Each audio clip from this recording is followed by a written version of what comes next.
ದೇಶದಾದ್ಯಂತ 79ನೇ ಸ್ವಾತಂತ್ರ್ಯೋತ್ಸವವನ್ನು ಆಚರಿಸುವ ಸಂದರ್ಭದಲ್ಲಿ ಕಲಘಟಗಿ ತಾಲೂಕಿನ ಅಸ್ರಂಬಿ ಗ್ರಾಮದಲ್ಲಿಯೂ ಕೂಡ ಅತ್ಯಂತ ಸಡಗರದಿಂದ ಆಚರಿಸಲಾಯಿತು. ಎಸ್ಡಿಎಂಸಿ ಅಧ್ಯಕ್ಷರಾದ ತಿಪ್ಪಣ್ಣ ಜ್ಯೋತೆಪ್ನವ ಧ್ವಜಾರೋಹಣವನ್ನು ನೆರವೇರಿಸಿದ್ದು, ಸೈನಿಕರಾದ ತುಕಾರಾಂ ಪರ್ಸೌಜಿ ಹಾಗೂ ರಿಯಾಜ್ ಪೆಂಡಾರಿ ಅತಿಥಿಗಳಾಗಿ ಆಗಮಿಸಿದ್ದರು. ಈ ಸಂದರ್ಭದಲ್ಲಿ ಎಸ್ಡಿಎಂಸಿಯ ಎಲ್ಲ ಸದಸ್ಯರು, ಗ್ರಾಮ ಪಂಚಾಯಿತಿಯ ಸದಸ್ಯರು, ಗ್ರಾಮದ ಗುರು ಹಿರಿಯರು, ಶಾಲೆಯ ಮುಖ್ಯೋಪಾಧ್ಯಾಯರು, ಶಿಕ್ಷಕರು ಹಾಗೂ ಸಿಬ್ಬಂದಿ ವರ್ಗದವರು ಉಪಸ್ಥಿತರಿದ್ದರು.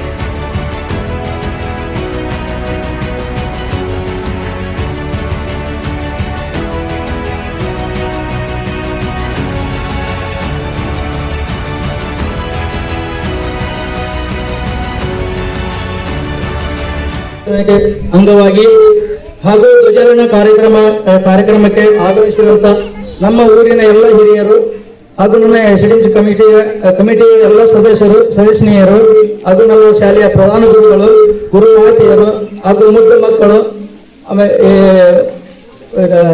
ಹಳೆ ವಿದ್ಯಾರ್ಥಿನಿಗಳು ಹಾಗೂ ನನ್ನ ಅಕ್ಕ ತಂಗಿಯರು, ತಾಯಂದಿರು, ಇವತ್ತು ದೇಶಾದ್ಯಂತ ಈ ಹಬ್ಬ ನಡೀತಿದೆ.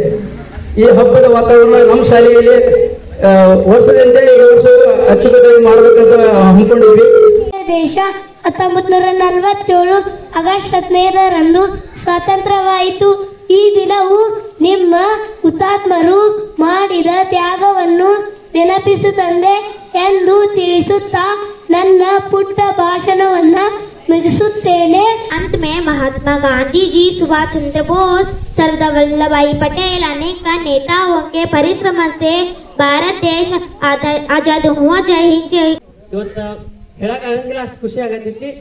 ಎಲ್ಲರೂ ಚಂದಾಗಿ ಓದ್ಕೊಂಡು ಕೇಸಿ ಹುಡುಗರು ಎಸ್ಪೆಷಲಿ ಒಳ್ಳೆ ಗುರುಗಳು ಸಿಕ್ಕಾರ. ಮತ್ತು ಈಗಂತೂ ಶಾಲೆಯೊಳಗೆ ಜಾಸ್ತಿ ಫೆಸಿಲಿಟೀಸ್ ಎಲ್ಲ ಸಿಗಾಕತ್ತಾವ.